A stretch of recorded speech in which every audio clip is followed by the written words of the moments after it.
15 years after Kestrel Agricultural Trust foreclosed on his family's farm, Daniel Osei walked into their boardroom and told them he now owned the division that had signed the notice.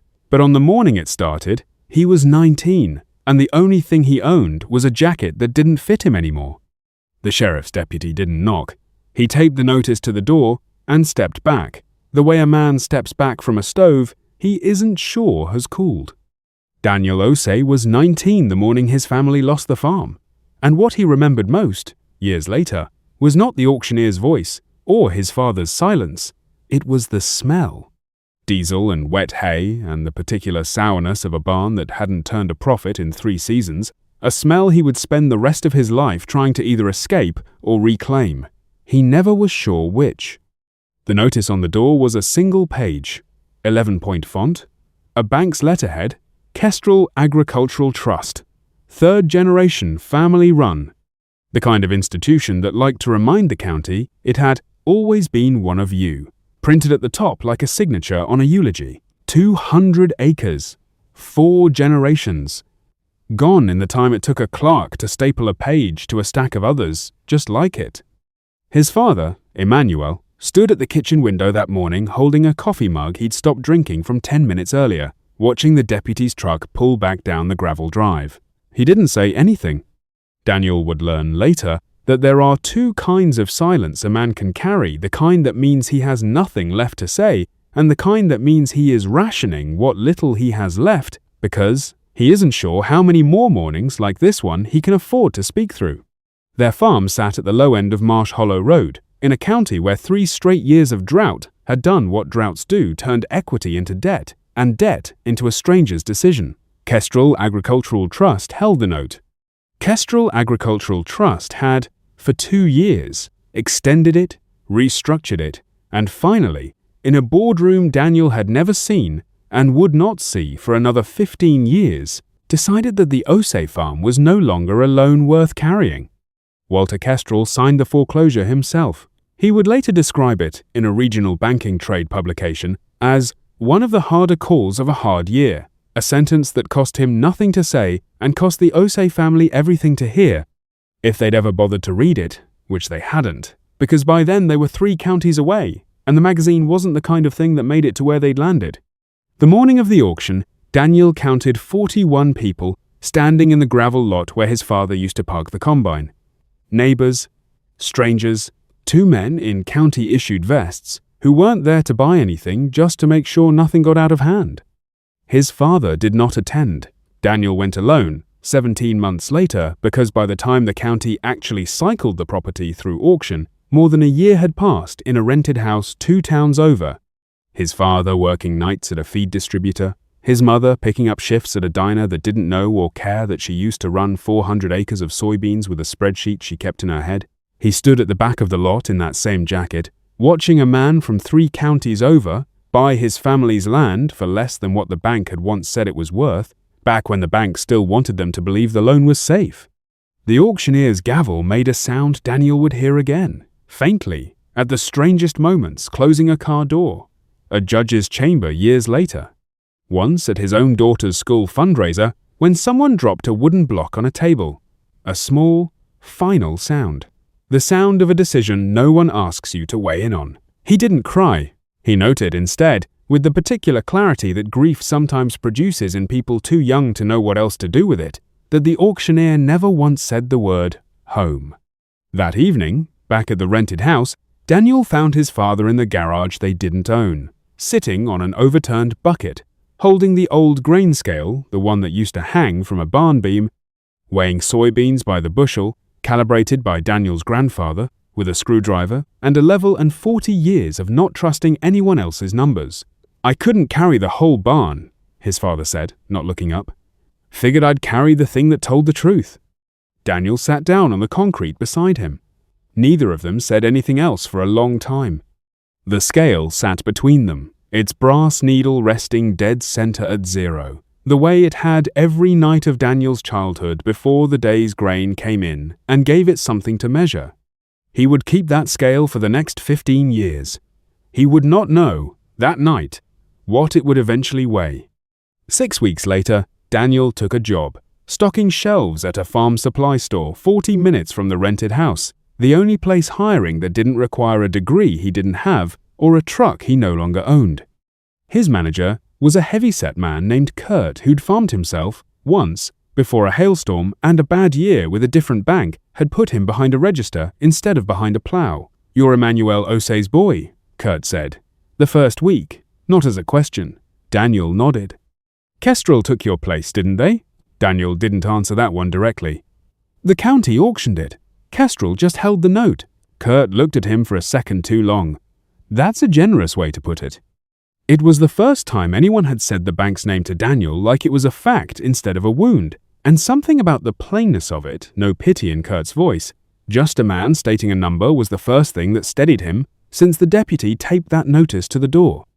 That night, walking home past the county fairgrounds, Daniel stopped at a chain-link fence bordering a parcel of land he didn't recognize 40 acres. Gone to weed? A realtor's sign leaning sideways in the ditch. Farm liquidation. Bank owned. He stood there long enough that a passing truck slowed down to check if he was all right. He wasn't thinking about revenge yet. He would tell people, later carefully, because he'd learned that the word made people uncomfortable, that revenge was never really the plan. What he felt that night, standing at a stranger's fence line with his hands in his pockets, was something closer to a question he couldn't yet answer. How does land like this ever stop being someone's loss and start being someone's beginning again? He didn't know yet that the answer would take him 15 years, 4 counties, 1 folded foreclosure notice he'd eventually frame instead of hide, and a woman named Ruth Alvarez who was, at that exact moment, 3 miles away, quietly appraising a foreclosed dairy farm for a bank that had no idea she'd stopped believing in how it did business. He only knew, standing at that fence, that he was done being someone things happened to. Before we continue, if this story has your attention right now, if you're wondering what Daniel does next, or what you'd have done in his place, that's exactly the kind of story we tell here. Quietly, honestly, one decision at a time. If you'd like to sit with the next one too, subscribing just means you won't have to go looking for it. Now, back to the story. Ruth Alvarez had appraised 400 foreclosed farms in 11 years, and she could tell within the first 10 minutes of walking a property whether the bank that owned it understood what it had taken. Most didn't. The dairy farm outside Cascade Corners was the 4th foreclosure she'd walked that month for Kestrel Agricultural Trust. And, like the other 3, it had that particular stillness of a place where the last thing anyone did was leave in a hurry, a coffee cup still on the porch rail, a child's bicycle tipped over in the grass, gone soft with rust. She wrote her number in the appraisal column, the number the bank wanted, and then, in a separate notebook she kept for herself and no one else, she wrote the number she actually believed the land was worth in 5 years, once someone stopped treating it like a liability and started treating it like ground. The 2 numbers were never close. She'd stopped mentioning that to anyone at the bank 2 years ago, after a regional manager told her, not unkindly, that her job was to appraise the collateral, not to grieve it. She didn't know yet that a 19-year-old boy 3 miles away was standing at a fence line asking a version of the same question she'd stopped asking out loud. Daniel worked the register at Kurt's farm supply store for 2 years before anything in his life resembled a plan. The work itself taught him things he wouldn't fully understand the use of until much later: which farmers bought seed on credit and which paid cash, which families were quietly selling off equipment a piece at a time, which ones came in asking about fencing supplies for land they didn't own yet. Kurt let him keep the books on slow afternoons, more out of boredom than instruction, and it was there, hunched over a ledger that wasn't his, that Daniel first noticed something that would later become the whole shape of his life. The farmers who survived weren't always the ones who worked hardest. They were the ones who understood, before anyone else did, what a piece of paper was actually worth. His father never fully recovered his footing. Daniel Osei took the feed distributor job seriously, the way he'd taken everything seriously his whole life. But something in him had gone quiet, in a permanent way, not broken, exactly, but folded down small, like a man who'd decided the safest amount of hoping was none at all. "You don't have to end up like this," his father told him once, on a night Daniel would remember for the flatness of his father's voice more than the words themselves. But you also don't get to hate the bank for the rest of your life. Hating something is free. Understanding it costs you time you don't think you have. Daniel didn't understand what his father meant. Not then. He filed it away, the way he filed away most things that year, without fully believing he'd need it. He met Ruth Alvarez by accident in a way that felt, only in hindsight, like the least accidental thing that had ever happened to him. She came into Kurt's store on a Tuesday in March, looking for fencing wire, and made the mistake, or the choice. Daniel would later think of asking the kid behind the register whether 4-point barbed wire held up better on clay soil than woven mesh. Most people asking that question wanted a yes or no. Daniel gave her an actual answer, one that involved drainage and frost heave and the specific stubbornness of the clay 2 counties over, because he'd overheard his father explain exactly this, years ago, to a neighbor who'd since sold out and moved to Florida. Ruth looked at him for a long moment. "You farmed." "My family did." "Did?" Kestrel took it. 6 years ago. She didn't say she was sorry. She didn't say anything sympathetic at all, which Daniel would later understand was exactly why he trusted her within the first 10 minutes of meeting her, she asked him. Instead, what the land was worth. He told her the number the bank had listed. She shook her head, almost imperceptibly, and told him a different number, lower, at the time, because of the drought, but with an asterisk she didn't explain yet. "Land doesn't lie," she said. "Paper does. Learn to tell the difference, and you'll never be poor the way your father is poor. Learn it too late, and you'll be the kind of rich that still doesn't sleep at night." She bought her fencing wire and left. Daniel didn't see her again for 4 months. When she came back, it was with a proposition instead of a question. She'd taken early retirement from her appraisal work. Asked to leave, she corrected him. The first time he used the word retirement, which is a different thing, and a better story. But not the one we have time for today, and had begun buying small, unglamorous parcels of drought-depressed farmland on her own, using savings she'd built over 11 years of watching other people's land get taken for less than it was worth. "I'm not going to make you rich," she told him, sitting across from him at the diner where his mother worked, the same diner, though Ruth hadn't known that when she picked it. "I'm going to teach you how to read a piece of land the way a bank reads it, and then how to see the thing the bank misses. After that, what you do with it is yours." "Why me?" "Because you gave a stranger an honest answer about barbed wire instead of the answer that got her out of the store faster. That's not nothing. Most people who've had what you've had taken from them spend the next 10 years angry instead of paying attention. Anger's expensive. It doesn't compound." Daniel didn't say yes right away. He went home that night and sat in the garage, on the same overturned bucket his father had once sat on, and held the grain scale in both hands, feeling the small, honest weight of it, the brass needle still resting dead center at 0. He said yes the following week. Ruth's first lesson had nothing to do with money. She drove him out to a 40-acre parcel 2 counties over, not the fence line lot he'd stood at that first winter, a different one, similarly abandoned, similarly marked bank-owned, and made him walk the entire perimeter before she'd say a single word about price. "What do you see?" she asked when he'd finished. "Weeds, a collapsed shed, bad drainage on the east side. What else?" He looked again, longer this time, the way Kurt had once taught him to look at a ledger before deciding what it meant. "Good topsoil," he said slowly. "Whoever farmed this took care of it before they lost it. This isn't dead land.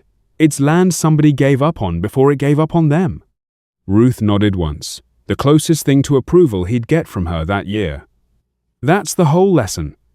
Banks appraise what's wrong with a property today. They almost never appraise what's still right with it. That gap between what a thing is worth on paper and what it's actually still capable of, that's where every dollar you're ever going to make is hiding. Your family's farm had that gap the day Kestrel took it. Somebody else is standing in that gap right now, buying what your father couldn't hold on to, and they didn't do anything smarter than notice it before the bank did. Daniel didn't say anything for a while. Then, "How do I buy something like this with no money?" "You don't," Ruth said. "Not yet. First you learn to see it. The money finds people who can already see straight." The auction notice ran in the county register on a Thursday. 4 lines of small type between a livestock sale and a tax lien notice, and Daniel almost missed it. 40 acres, Cascade Corners Township, drought affected, bank owned, minimum bid, $11,000.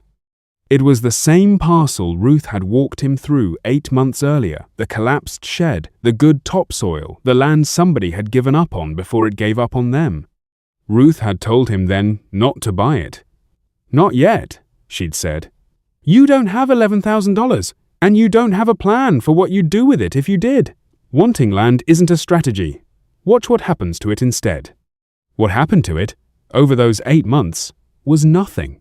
Nobody wanted 40 scrubby acres 2 counties over during a drought, and the minimum bid dropped twice, first to $9,000, then, the week the notice ran, to $6,500. Daniel had $1,100 saved from 2 years behind Kurt's register. He almost didn't tell Ruth about the notice at all. He'd learned by then that she didn't respond well to excitement, she responded to numbers, and his numbers weren't there. He told her anyway. Ruth read the notice twice, sitting at the same diner booth, then folded the newspaper in half, like she was deciding something. "You're short $5,400, she said. "I know. Do you know why I'm not offering to lend it to you?" Daniel had wondered exactly that on the drive over. "Because you want me to learn the hard way." "No," Ruth said. "Because the first time you own something, it needs to be because you found the money yourself. If I hand it to you, this becomes a story about a woman who was generous to a kid who'd had a hard life. If you find it yourself, this becomes a story about a man who knows how to find money when the bank says there isn't any. Only one of those stories is useful to you for the next 40 years. That's a hell of a thing to withhold help over." "I'm not withholding help. I'm giving you the only kind that's worth anything." She slid the folded newspaper back across the table. Where does a 19-year-old with $1,100 find $5,400 more in 11 days without a bank? Daniel didn't have an answer that night. He drove home, turning the question over the way Ruth had taught him to turn over a piece of land, looking for the thing that was still right about it, instead of everything wrong. The answer, when it came from Kurt. Not as a loan, Kurt made that clear before Daniel had finished asking, but as a proposition. Kurt had, for 11 years, quietly held a lean position on a stretch of unused equipment behind the store. 2 disc harrows, a broken grain auger, and a tractor that hadn't run since before Daniel worked there, all of it sitting on land Kurt owned outright, none of it doing him a bit of good rusting and a lot. "I've been meaning to sell that scrap for years," Kurt said. "Never got around to it." "You want to get around to it for me? On commission, I'll take 40% of whatever it brings, and you keep the rest.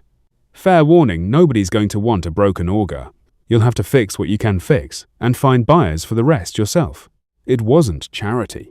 Kurt made a point of saying so twice, which told Daniel it mattered to him that it not be mistaken for any.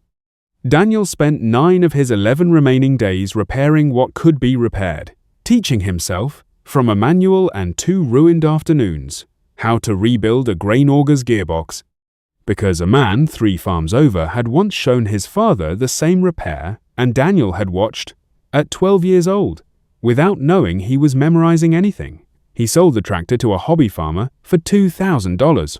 The harrows went for $1,100 combined, to a man who didn't ask why a teenager was selling farm equipment out of a gravel lot.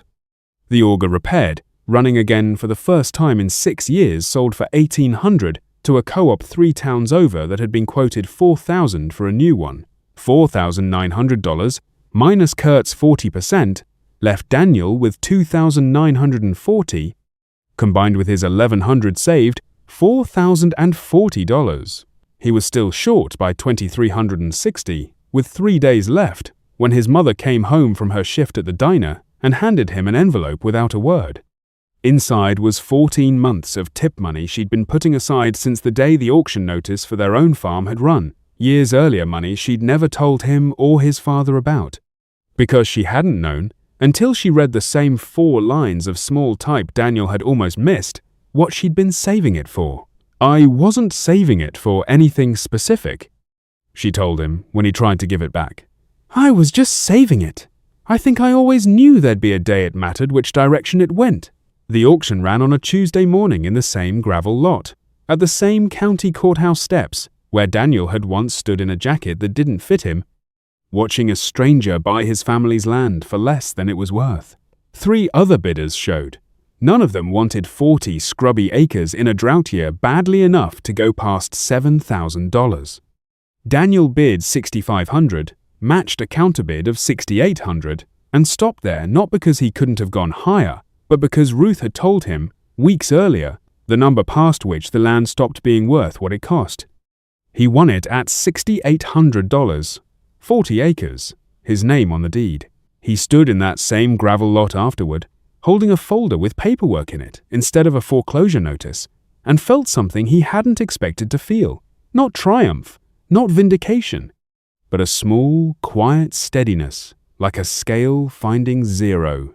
Ruth met him at the parcel 2 days later, walked the perimeter with him again, and said almost nothing until they reached the collapsed shed at the property's edge. "You didn't need me for any of that," she said. "You needed a reason to believe you were allowed to try. That's different. Most people spend their whole lives waiting for someone to hand them the second thing, not realizing they already had the first. What's the second thing? Everything that happens because you already own the first 40 acres, Ruth said. You'll understand in about 3 years, when someone offers you 80. Owning 40 acres, Daniel discovered within the first month, was not the same thing as owning a plan. The collapsed shed still needed clearing. The soil, however good Ruth insisted it still was underneath, hadn't been worked in 3 years and needed testing, amending, and a decision about what it could actually support in a drought cycle that showed no signs of breaking. He had, in total, $304 remaining, a deed, and no equipment beyond what he could borrow from Kurt on weekends. He also had, though he didn't fully understand it yet, a piece of information nobody else in the county had bothered to notice. The parcel sat directly downhill from an old, unused irrigation easement that predated the drought, filed decades ago by a farmer long since dead, and never formally revoked. Ruth found it first, going through county records the way she went through everything slowly, and with the specific patience of someone who no longer had a boss timing her. "This changes what the land's worth," she told him, spreading the old filing across the diner table. "Not what it's worth today. What it's worth the day water rights matter again in this county. And they will. Everyone's drought-proofing their thinking except the people who actually control access to water. So what do I do with it? Nothing yet. You don't announce a thing like this. You just make sure, quietly, that when the drought breaks, and it will, you're not the last person who finds out you already had the easement." He planted his first crop that spring on borrowed equipment and a loan he didn't take, working weekends and evenings around his shifts at Kurt's store, teaching himself soil chemistry from library books because the assumed knowledge, the kind his father had once carried without thinking about it, had skipped a generation the day the farm was foreclosed. The first crop was modest. Soybeans, drought-resistant variety, 22 of the 40 acres planted. The rest left for the following season once he understood the land better. He did the math on paper the way Ruth had taught him, not the hopeful math, the honest math, and expected, at best, to break even. He didn't expect his first customer to be the man who'd once refused his father a loan extension. Marcus Fell ran the regional grain co-op, 3 towns over, and had Daniel would only learn this later, sat on the Kestrel Agricultural Trust Loan Committee that voted to foreclose on the Osei farm 6 years earlier. He didn't recognize Daniel's name on the delivery manifest. He recognized the soybean variety, and the yield, which was better than 3 other farms twice the size, had managed that season. "Whoever's growing this out at Cascade Corners knows what they're doing," Fell told the co-op's buyer, within earshot of Daniel, who said nothing. It was the first time anyone had judged Daniel Osei on the strength of what he'd grown, rather than the weight of what his family had lost. And he drove home that night, turning the sentence over the way he'd once turned over. Ruth's questions surprised by how much it mattered, and a little unsettled by how much he wanted more of it. His father came to see the land in June. Emmanuel Osei walked the perimeter without saying much, the way he'd once walked the perimeter of the farm he'd lost, and stopped at the edge of the planted rows, crouching to run soil through his fingers the way Daniel remembered him doing as a boy. "This isn't as good as ours was," his father said finally. Not unkindly, just honestly, the way Ruth had taught Daniel to be honest about land. "I know, but you're going to make it better than ours was." It wasn't a question. "I'm going to try." His father stood, brushing the soil from his hands, and looked out over the 22 planted acres for a long moment. "Your grandfather used to say a farm doesn't belong to whoever's name is on the deed. It belongs to whoever's willing to still be standing on it in a bad year." He paused. "I stopped being willing to stand on ours a long time before the bank took it. I want you to remember that part too. Not just the part where they took it." It was the closest his father had come, in 6 years, to explaining what had actually happened to the family, not just the foreclosure, but the slow erosion of will that preceded it, the kind no 11-point font notice could account for. Daniel didn't know what to say to that. He didn't need to. His father put a hand on his shoulder, briefly, and left it there long enough to mean something, then walked back to his truck. By harvest, Daniel had cleared $4,100 in profit, modest by any real measure. Enormous by the measure of a boy who'd started the year with $304 and a deed to scrubland. He used none of it to improve his own life. He used it to plant the remaining 18 acres the following season, to buy a used but functional grain auger of his own, the twin, almost, of the one he'd once repaired and sold, to fund the land itself, and to pay Kurt back for 2 seasons of borrowed equipment, time Kurt had, technically, never charged him for. "You didn't have to pay me anything," Kurt said when Daniel handed him an envelope. "I know," Daniel said. "That's why I did it now, instead of waiting until I had to." Ruth, when he told her, only nodded once, the same nod she'd given him at the collapsed shed, the closest thing to approval she offered. "That's the second lesson," she said. "Not the land, not the money, what you do with the first dollar you didn't have to give away." Daniel's older brother, Isaiah, had left for the oil fields of West Texas 2 years before the foreclosure, chasing a paycheck that didn't depend on rain. And he came home for the first time in nearly 8 years. The same week, Daniel filed the paperwork to expand irrigation onto the 18 acres he'd left fallow the season before. Isaiah didn't recognize the man his younger brother had become. Daniel, for his part, barely recognized the version of Isaiah that stepped out of a truck with Texas plates heavier, quieter, in a different way than their father's quiet, carrying himself like a man who'd made his peace with never going home again and was surprised to find himself doing it anyway. "Heard you bought land," Isaiah said, the first night, sitting across the kitchen table from their parents' rented house, a beer he hadn't finished sweating a ring onto the wood. 40 acres. Working on 18 more of it now. Heard you're going after that easement too. Water rights." Isaiah said it flatly, like a man reporting a fact rather than asking a question, and Daniel understood, in that moment, that his brother had already talked to someone, probably one of the 2 developers who'd been quietly buying up drought-cheap land 3 counties over, packaging it for a solar farm consortium that didn't care about soil, only acreage and sun exposure. Word travels. It does when somebody offers your baby brother's land, $11,000 an acre, and everyone in 3 counties starts doing the math on what their own dirt might be worth. Isaiah leaned back. "You know what that easement's worth to a solar developer? More than it's ever going to be worth to you growing beans. It's worth more than that to me. It's worth more money to them," Isaiah said. "That's not the same thing, and I know you know that. But I've spent 8 years learning that knowing the difference doesn't pay rent." The offer, when it came formally 2 days later, was real, and it was significant $440,000 for the full 40 acres, water rights included, from a consortium developer named Halbrook Solar Partners. More money than Daniel had ever imagined, attaching to a piece of land he'd bought for $6,800 3 years earlier. He didn't say yes. He also, to his own surprise, didn't say no immediately, and that hesitation, honest, uncomfortable, was the thing Ruth noticed first when he told her. "You're doing the math," she said. It wasn't an accusation. "I'm trying not to." "Try harder. What does the land make you in a bad year? Growing what it's growing now? 4,000, maybe 5, once the 18 acres come in. And the offer's 440,000. Ruth said the number without inflection, letting its size sit in the room the way she let every honest number sit, unhelped. "That's not a small thing to walk past, Daniel. I'm not going to pretend it is. 90 years of farming that land at $4,000 a season doesn't get you to $440,000. You'd have to live long enough, and the land would have to cooperate long enough, and neither of those is guaranteed. Then why do I feel like taking it would be the same mistake the county made with my father's farm?"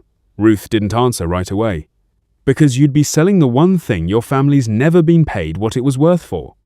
And you'd be doing it to a company that's going to pave over the exact soil I taught you to see something in that a bank couldn't." The second blow landed 3 days later, and it came from Kestrel Agricultural Trust. Daniel had applied weeks earlier for a modest expansion loan, $18,000, to install irrigation infrastructure that would finally activate the water rights easement Ruth had found buried in county filings, collateralized against land he already owned outright. It was, by any reasonable underwriting standard, a conservative loan against an asset with no existing debt. Kestrel denied it. The letter cited insufficient operating history and elevated regional agricultural risk, the same bloodless language Daniel remembered from the notice taped to his family's door 13 years. No, 6 years, he corrected himself. It only felt like 13 earlier. He drove to the branch himself, something Ruth had specifically told him not to do, and asked, at the counter, to speak to whoever had reviewed the file. Walter Kestrel came out himself. Whether out of curiosity, arrogance, or some instinct Daniel couldn't name, the bank's president stood across the counter from him for the first time in either of their lives. "Osei," Kestrel said, reading the file. "Your family had land out on Marsh Hollow years back. You signed the foreclosure yourself." Kestrel didn't flinch. "I signed a lot of foreclosures that year. It was a hard year for a lot of families." "It was a hard year for the bank's spreadsheet," Daniel said. "It was the only year of my father's life for us." Kestrel studied him for a moment, not unkindly. Daniel would think later, which somehow made it worse. "I didn't deny your loan because of your name, if that's what you're implying. I denied it because a 40-acre operation with 3 years of history isn't a loan my board approves, regardless of who's asking. That's not personal. That's underwriting. Everything's personal when you're the one it happens to." Kestrel didn't have an answer for that, or didn't offer one. Daniel left without the loan. He told Ruth about the denial and the developer's offer in the same conversation, sitting on the tailgate of Kurt's truck at the edge of the 18 fallow acres, the late summer light going long and gold across ground that hadn't decided yet what it wanted to become. "So the bank won't lend you money to keep the land the way it is," Ruth said slowly, "and a developer will hand you nearly $500,000 to turn it into something else entirely. That's about the shape of it. You understand that's not a coincidence. That's the whole system working exactly the way it's built to work. Land like this only gets financing once somebody's already decided to change what it is." Isaiah, when Daniel told him the loan had been denied, didn't gloat, which surprised him. "Take the offer, Daniel. I'm not saying it to hurt you. I'm saying it because I watched Dad hang on to pride until pride was the only thing he had left to hang on to, and I don't want to watch you do the same math and get a worse answer. And if I don't take it, then you're betting your whole life against a bank that's already told you, twice now, that it doesn't think you're worth the risk." Daniel didn't answer that night. He drove out to the 40 acres alone after dark, sat on the tailgate with the old grain scale beside him he'd taken to bringing it with him some evenings. Though he couldn't have said exactly why and let the number sit in his chest the way Ruth had taught him to let numbers sit, honestly, without flinching, without deciding anything until the number had finished telling him the truth. $440,000, or 40 acres, an unactivated easement, a denied loan, and a brother who'd already made peace with leaving things behind. He didn't know yet, that night, that Ruth had begun quietly making calls of her own, not to Kestrel and not to Halbrook Solar Partners, but to a small agricultural lender 2 states over who'd never heard of the Osei name and had no opinion yet about what a 40-acre operation with 3 years of history was worth. Ruth called on a Wednesday morning, which was unusual enough that Daniel picked up before she finished dialing a second time. "There's a lender in the next state over," she said, without preamble. Prairie Trust Agricultural Bank. Small. Family run. The way Kestrel used to be before it got big enough to forget what that meant. They don't know your name. They don't know Kestrel denied you. All they know is a 40-acre operation with 3 years of clean yield history and an unactivated water rights easement that's about to become very interesting to a lot of people. You already talked to them. I made an introduction. What you do with it is yours, same as always. She paused. You have until Friday to decide about Halbrook's offer. Prairie Trust can't move that fast on an $18,000 loan, let alone anything bigger. If you want the loan instead of the buyout, you're betting that a bank you've never met will believe in this land faster than a solar consortium is going to lose patience. Daniel sat with that for a long moment. And if they don't move fast enough? Then you missed the offer, kept the land, and have to build the value yourself. The slow way, the way you built the first 40 acres, which is exactly what you already know how to do.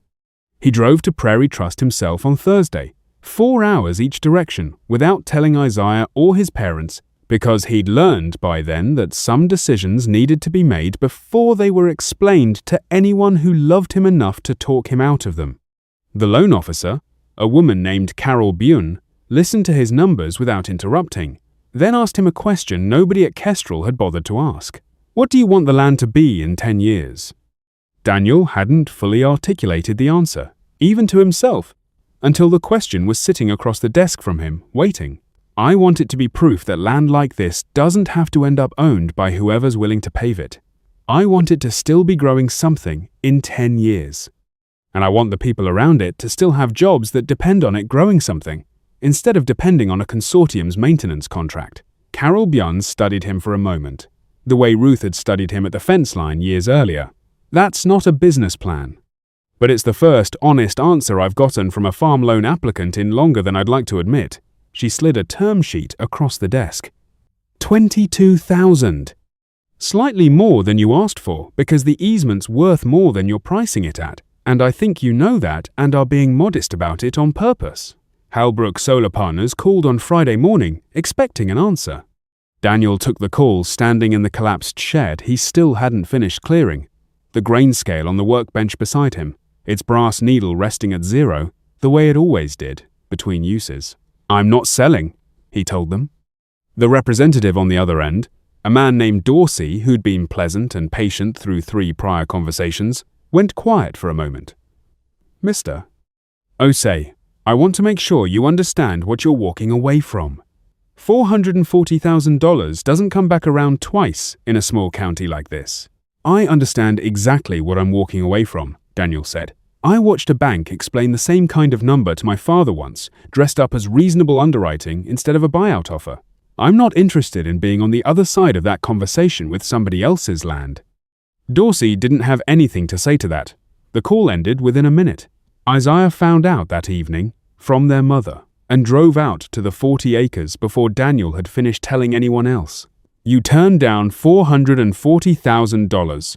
It wasn't quite a question. I took an $22,000 loan instead. That's insane, Daniel.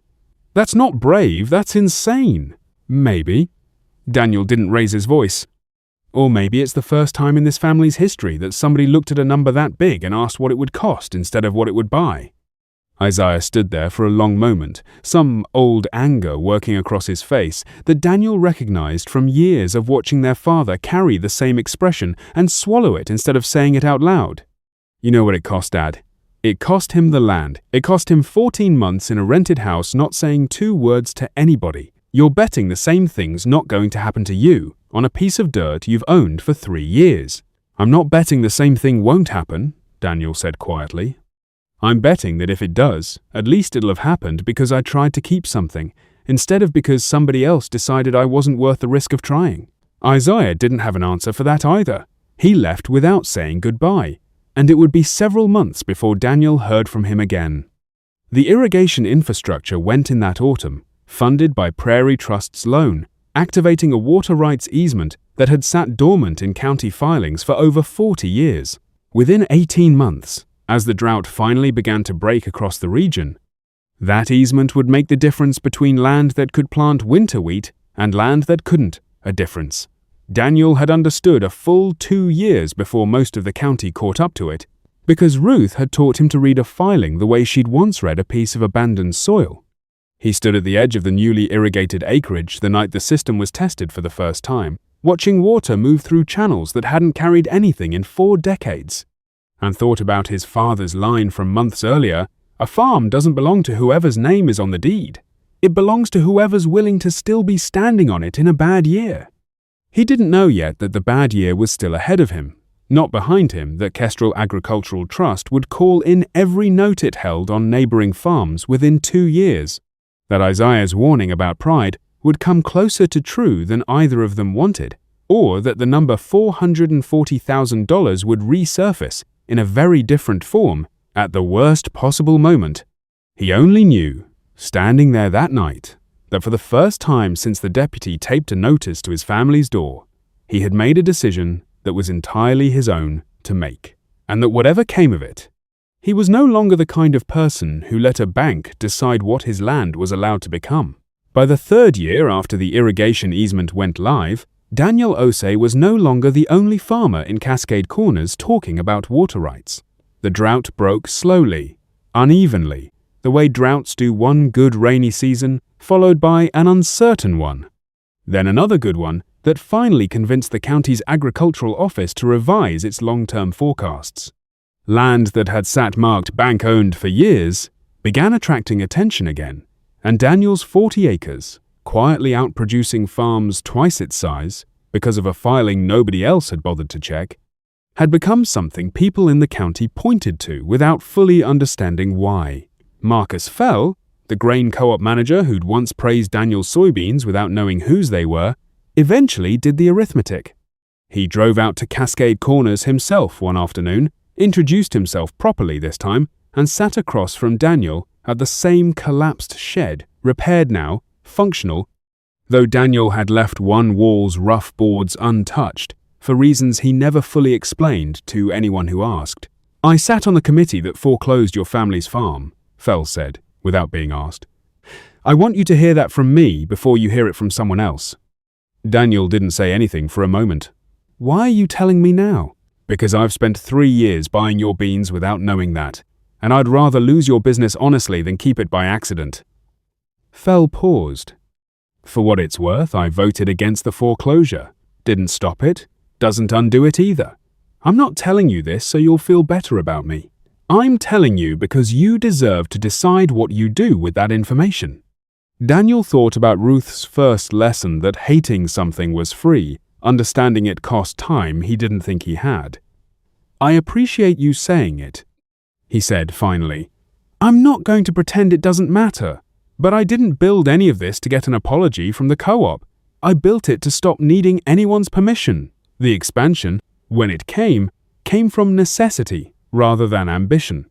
3 neighboring farms, families Daniel had known distantly his whole life, the kind of families who'd nodded at his father in the feed store without ever becoming close, approached him within the same season, each for a different reason, each circling the same underlying problem: Kestrel Agricultural Trust, tightening its lending standards as drought recovery land values climbed unpredictably, had begun calling in notes on smaller operations it judged too thin to carry.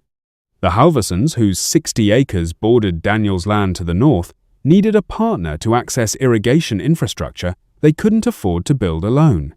The Petrosian family, further out, needed capital to modernize equipment that had failed twice in one season. And an elderly widow named Colette Marsh, who'd farmed 18 acres alone since her husband's death, needed something closer to rescue than partnership, though she'd never have used that word. Daniel didn't have the capital to buy any of it outright. What he had, instead, was Ruth's second lesson, finally understood in full: the money finds people who can already see straight. He structured what would become the Cascade Land Trust, not as an acquisition, but as a cooperative, each family retaining ownership of their land.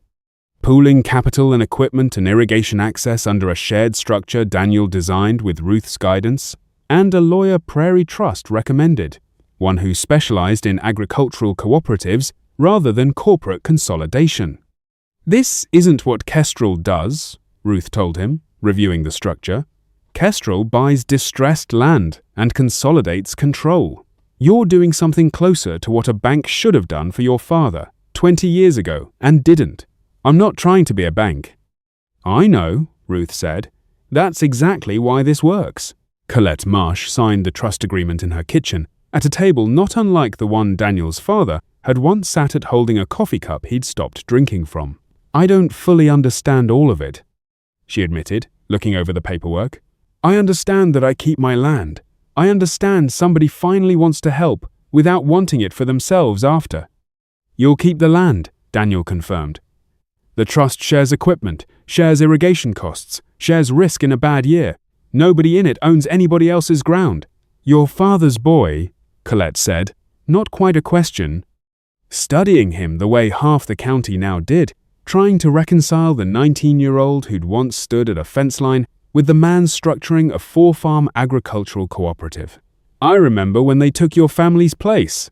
I always thought somebody should have done something." "Somebody is," Daniel said. "It just took longer than it should have." By the end of that season, the Cascade Land Trust controlled irrigation access and shared equipment across 218 acres, spanning 4 family farms, smaller, individually, than Kestrel's smallest commercial account, but collectively producing yields that had begun attracting attention from buyers who'd never once considered Cascade Corners worth the drive. Walter Kestrel noticed. He didn't call Daniel directly, not yet, but he mentioned the trust, unprompted, at a regional bankers association dinner that Ruth, still connected enough to hear about such things secondhand, relayed to Daniel almost word for word. Kestrel called it an interesting experiment in inefficient scale, Ruth told him. Which means it's working well enough that he's decided to be dismissive about it instead of concerned. That's usually the stage right, before concerned. Daniel didn't feel triumphant hearing it. He felt, instead, something closer to what he'd felt in the gravel lot the day he won the auction. A small, quiet steadiness, like a scale finding zero, except this time the weight resting on it belonged to more people than just himself. He didn't know yet how quickly that steadiness would be tested that the coming season's crop failure, combined with Kestrel calling in notes across 3 of the trust's 4 farms simultaneously, would arrive within the same 11-day window, or that Isaiah's warning about pride would return to him at the exact moment he had the least capacity to afford remembering it. The failure started with the weather and finished with a phone call, and Daniel would spend years afterward unable to fully separate which one had actually broken things, and which one had simply exposed how little margin the trust had ever really had. The season began well enough. Winter wheat came in strong across the newly irrigated acreage, the best yield Cascade Corners had seen in 5 years, and for the first 6 weeks of summer, it looked as though the trust would post its strongest numbers yet. Then a hailstorm, the same kind of hailstorm that had once put Kurt behind a register instead of a plow, cut across the county in 11 minutes on a Tuesday afternoon in July, and took with it nearly 40% of the trust's standing corn crop across all 4 member farms. Insurance covered a portion, not enough. The Petrosian family's equipment loan, taken against the expectation of a full season's revenue, came due within the month, regardless of what the hail had done. And equipment loans, Daniel had learned by then, did not care what the sky had decided to do on a Tuesday afternoon. He was still calculating how to restructure the trust's shared reserves to cover the shortfall when Kestrel Agricultural Trust called in the notes. It happened on a Thursday, and it happened to 3 of the trust's 4 member farms within the same 11-day window, the Halversons first, then the Petrosians, then, 2 days later, a formal notice to Colette Marsh, whose 18 acres carried the smallest note of the 4, but whose age and lack of other assets made her. The account Kestrel's board apparently judged least worth the continued risk. Daniel drove to the bank himself, the second time in his life he'd stood across a counter from Walter Kestrel. "You called in 3 notes in 11 days, Daniel said. "The same week a hailstorm hit this county. That's not underwriting. That's opportunism." "It's risk management," Kestrel said, and for the first time, Daniel heard something in the older man's voice that wasn't quite defensiveness, something closer to genuine belief. "You built something unusual out there, Mr. Osei. a cooperative structure spanning 4 farms, none of them individually strong enough to carry their own debt in a bad year. I don't say that to insult what you've done. I say it because my board looks at exactly that structure and sees concentrated risk, not diversified strength. One bad season proved us right. One bad season would have broken any of those 4 farms alone, standing by themselves, the way Kestrel likes them. The trust is the only reason all 4 of them are still standing at all. Then the trust should be able to demonstrate that with capital, not with an argument, Kestrel said. I'm not foreclosing today. I'm calling the notes due in 90 days, with an option to refinance if the trust can show it's solvent. That's more generosity than my board wanted to extend, if it matters to you at all. It didn't. Not in the moment. Daniel left without saying anything further. The trust's shared reserve fund, built over 3 seasons of careful surplus, covered perhaps a third of what would be needed to satisfy all 3 called notes within 90 days. Daniel spent the following 2 weeks doing math that refused to resolve no matter how many times he ran it. The honest math Ruth had taught him, the math that told him the truth whether or not he wanted to hear it. Isaiah came back during the 2nd week, not summoned, simply arrived, having heard through their mother that the trust was in trouble. I told you, Isaiah said, standing in the same collapsed, then repaired shed, that pride doesn't pay rent. You didn't listen. And now you've got 3 families about to lose what you talked them into trusting you with.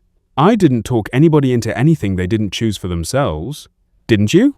Isaiah's voice wasn't cruel. Exactly it carried the particular exhaustion of a man who'd spent 8 years watching his family lose things and had run out of patience for watching it happen twice.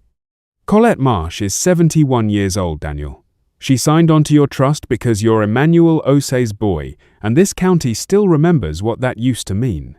If this falls apart, it doesn't just cost you. It costs her the only thing she's got left.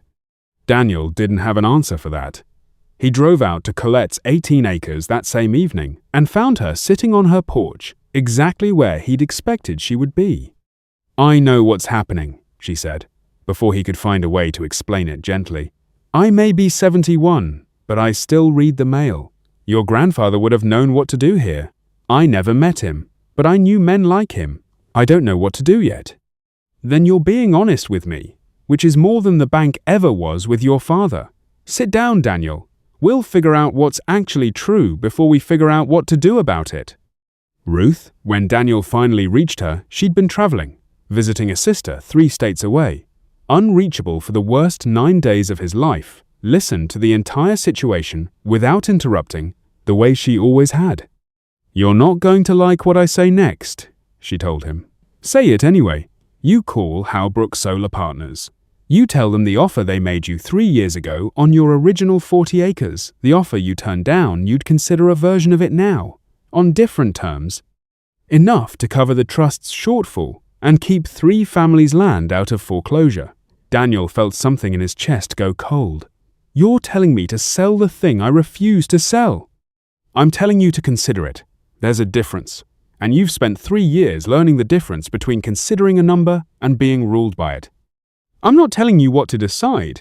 I'm telling you what's actually on the table. Because pretending it isn't there doesn't make the decision easier, it just makes it later. If I sell the water rights, the trust loses the one advantage that's kept it ahead of every other operation in this county. Yes, Ruth said simply. That's what makes it a real decision instead of an easy one. The lowest point came 3 days later, when Daniel drove past the Halverson farm and saw a moving truck in the drive. Not a foreclosure yet, but a family beginning, quietly and without being asked, to pack what they could in case the worst came. He sat in his truck at the end of their driveway for a long time, unable to make himself drive the rest of the way to say anything, because he didn't yet have anything true to say.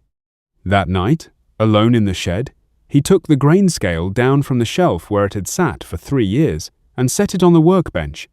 Running his thumb along the same brass needle his grandfather had once calibrated, with a screwdriver and a level and 40 years of not trusting anyone else's numbers, he thought about his father, standing at that same kitchen window years earlier, holding a coffee cup he'd stopped drinking from. He thought about the folded foreclosure notice still sitting in a drawer in his apartment, never framed, never quite discarded either. He thought about Kestrel's voice across the counter. My board looks at exactly that structure and sees concentrated risk, not diversified strength, and found himself, for the first time in years, genuinely uncertain whether the bank had been wrong. He didn't call Halbrook that night. He didn't call anyone. He sat with the scale until well past midnight, turning over a question that had no honest answer yet, and for the first time since he was 19 years old, standing at a stranger's fence line, he let himself feel the full weight of not knowing what came next. Daniel didn't call Halbrook Solar Partners the next morning, or the morning after that. What he did instead was drive to Colette Marsh's porch again, sit with her a second time, and ask her a question Ruth had once asked him at the edge of a collapsed shed. "What do you see when you look at what we've built?" he asked her. "Not what's wrong with it, what's still right about it." Colette thought for a long while. 4 families still standing on their own ground, in a county that spent 30 years teaching people ground doesn't stay yours if you're not big enough. "That's what I see. That's what I see too. I don't want to sell the water rights to make that disappear." "Then don't," Colette said simply. "Figure out the other way. You've got more people who owe you a favor than you're remembering to count, sitting alone in that shed." He started with Marcus Fell. The grain co-op manager listened to the full situation without interrupting, the way he had the first time he'd confessed his role in the Osei foreclosure, and when Daniel finished, Fell didn't offer sympathy, he offered numbers. "The co-op can commit to a forward contract on next season's yield. All 4 farms priced now instead of at harvest," Fell said. "It won't cover 90 days, but it gives Prairie Trust something concrete to lend against if you go back to them instead of Kestrel." Daniel drove to Prairie Trust the same week, and Carol Buan, the loan officer who'd once asked him what he wanted the land to be in 10 years, listened to the trust's full financial picture, the hailstorm, the called notes, the forward contract Fell had structured without flinching. "This is a real risk," she said, finally. "I want to be honest about that before I say anything else." "I know. But it's the same risk I saw the first time you sat across this desk from me. You're not asking me to bail out a bad decision. You're asking me to bridge 4 families through 1 bad season, on a structure that's produced 3 good ones before it." She slid a term sheet across the desk, the second one she'd offered him in 4 years.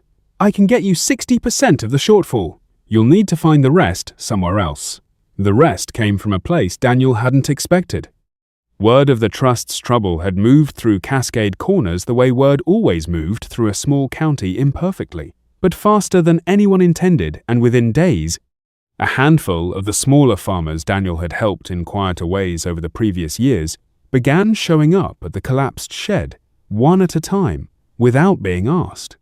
A man named Otis Pruitt, whose combine Daniel had once helped repair for free during a bad week years earlier, offered $2,000 he could not really spare.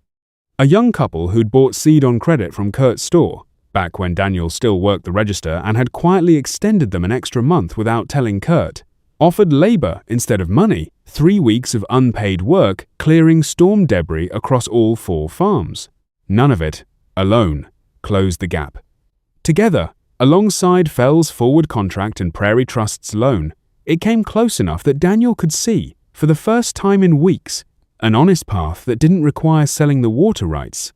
"This is what Ruth meant," he told Colette, the day the final number came together, when she said hating something is expensive and understanding it compounds. "I didn't build any of this by being owed favors. I built it by not keeping score when I didn't have to." The final piece came from the least expected source of all. Walter Kestrel called Daniel directly, 3 weeks before the 90-day deadline, and asked to meet not at the bank, but at the collapsed shed itself. A request Daniel almost refused before curiosity won out. Kestrel walked the trust's acreage in silence for the better part of 20 minutes before he said anything at all. "I've been doing this 31 years, Kestrel said finally.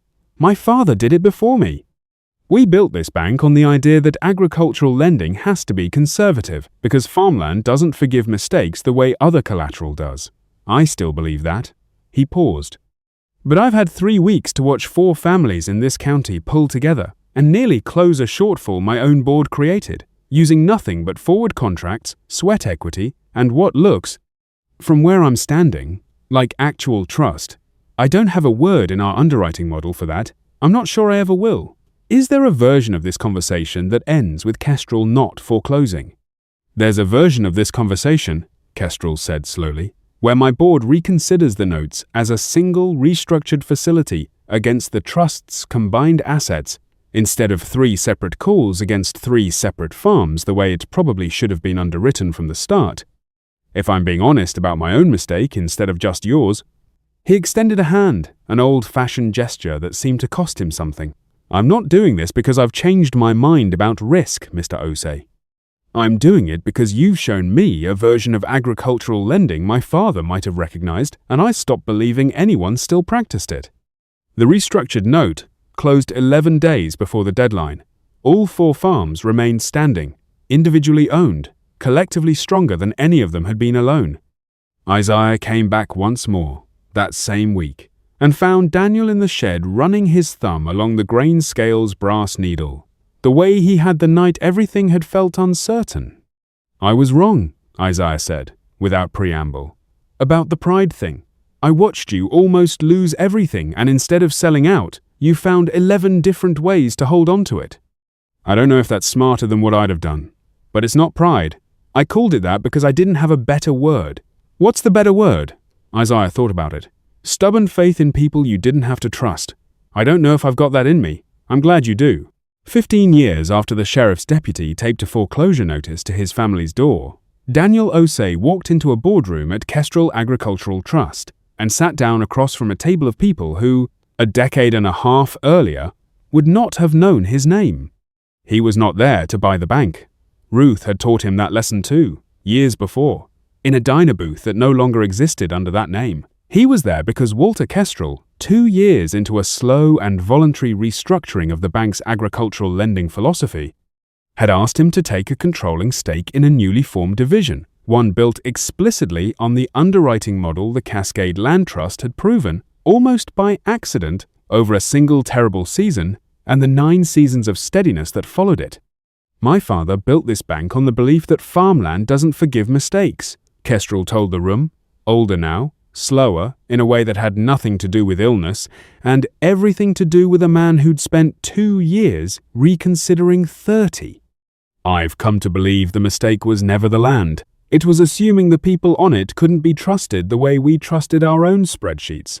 Daniel didn't say much in that meeting. He'd learned, by then, that the moments that mattered most rarely needed many words. The Cascade Land Trust, by that 15th year, had grown to include 11 family farms across 2 counties, none of them individually large. All of them collectively strong enough that Kestrel's new agricultural division used its lending model as the template for every small farm loan the bank now underwrote. Colette Marsh had passed 2 winters earlier, at 79. Her 18 acres passed not to a developer or a bank, but to the young couple who'd once cleared storm debris for 3 unpaid weeks, now farming it themselves under the trust structure. Isaiah had come home for good the year after the restructuring closed, tired of oil fields and ready, he said, to learn what his brother had spent 15 years figuring out. He ran the trust's equipment sharing program now, the same one that had once repaired a grain auger in a gravel lot behind Kurt's store. Ruth Alvarez, 74, still walked land with Daniel most weekends, not because he needed her lessons anymore, but because neither of them had ever quite stopped enjoying the particular quiet of standing at a fence line, deciding what was still right about a piece of ground everyone else had given up on. Daniel kept 2 things from that first year, and neither of them had ever been about money. The grain scale sat, now, on a shelf in the same repaired shed, its brass needle still resting at 0 between uses recalibrated once, a decade earlier, by Daniel's own hand. With the same screwdriver and the same patient stubbornness his grandfather had once brought to the same task, the folded foreclosure notice, never framed after all, sat in a drawer in his office at the Cascade Land Trust's headquarters, a converted grain elevator 3 miles from where his family's original farm had once stood.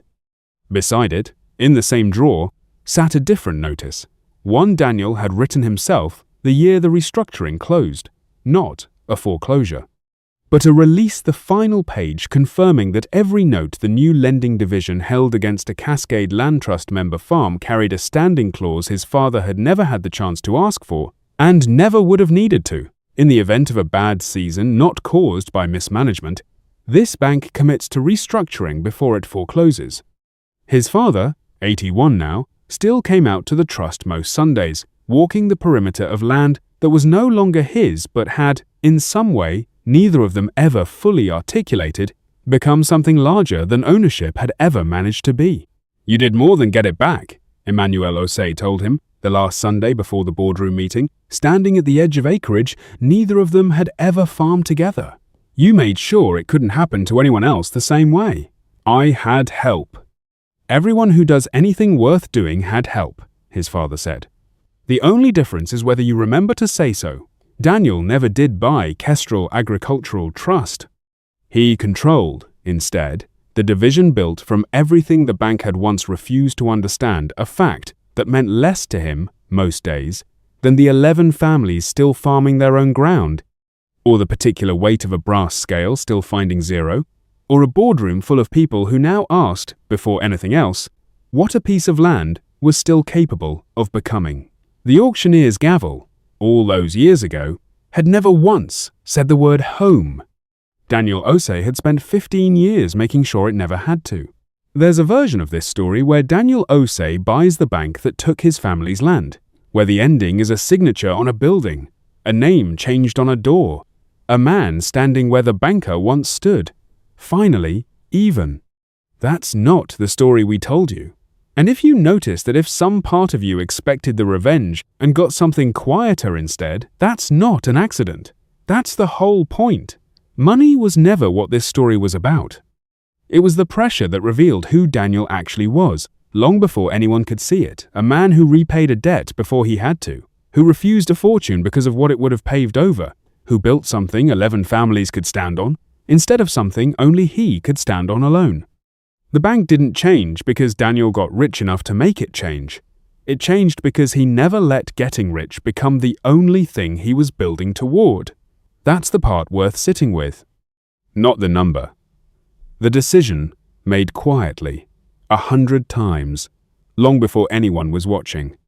Somewhere, right now, there's a person standing at their own version of that fence line, looking at something everyone else has given up on, wondering if it's worth the years it'll take to find out. We don't know how their story ends yet, neither do they. But if this one held you, if you found yourself, even for a moment, rooting for a scale to find zero instead of a number to get bigger, then you already understand exactly why we make these. Not for the wealth in the title, for the person who earns it. If you want to see who we follow next, who's standing at their own fence line, deciding whether to try, that's what subscribing actually does here. Not a favor to us. A seat at the next one. We'll see you there.